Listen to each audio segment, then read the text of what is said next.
Quite an opening statement from Vivek Ramaswamy there. What did you make of that?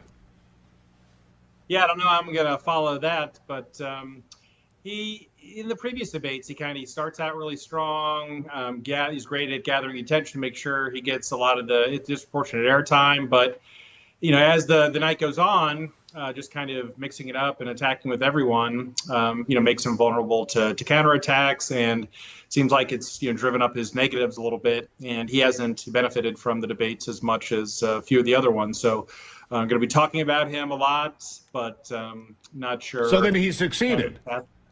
He succeeded in getting the attention, because that's the soundbite in its different variations, depending on how much people clip out of it, that I see all over media today. It's that soundbite of him saying, why would we have NBC here moderating? And I think that's a fair question.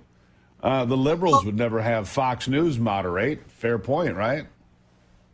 Fox has been involved in some of the general election debates, and I think previous Democratic primary ones. But NBC does bring a big audience. We haven't seen the ratings yet, but the one on Fox Business slipped to under 10 million, and so I think they wanted to try to bring in a different audience, people that may have not tuned into the first two debates.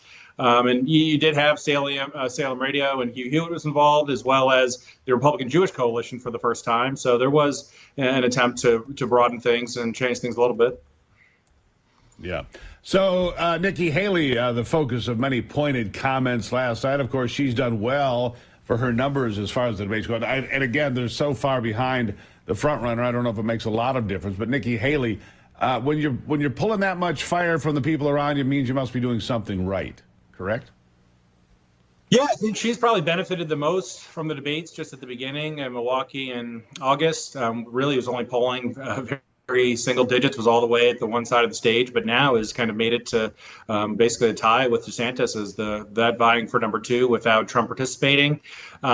She had been out of government and joined the Trump administration briefly, but I think you saw some of the benefits of being an actual incumbent and a sitting governor in the debate last night. I thought DeSantis was able to talk about what he did with getting people back from Israel on his flights, or the action he's taken on China as the sitting governor of Florida, where Haley has been out of being the governor of South Carolina for many years, and so has a little bit of disadvantage there, but showed her experience as United Nations ambassador and some of the things she did there. So I think the top two coming in probably be the same thing. But as you started the segment with, they still are very far behind Trump, and unless something unexpected happens, doesn't seem like they can do anything in these debates to make up that large ground that exists.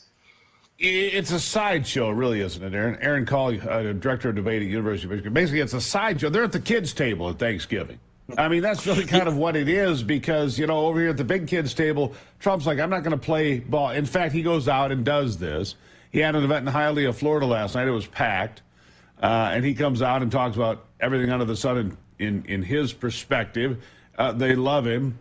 And he gobbles up all the oxygen in that room and all the oxygen in the debate room as well, because him not being there is the elephant in the room, isn't it?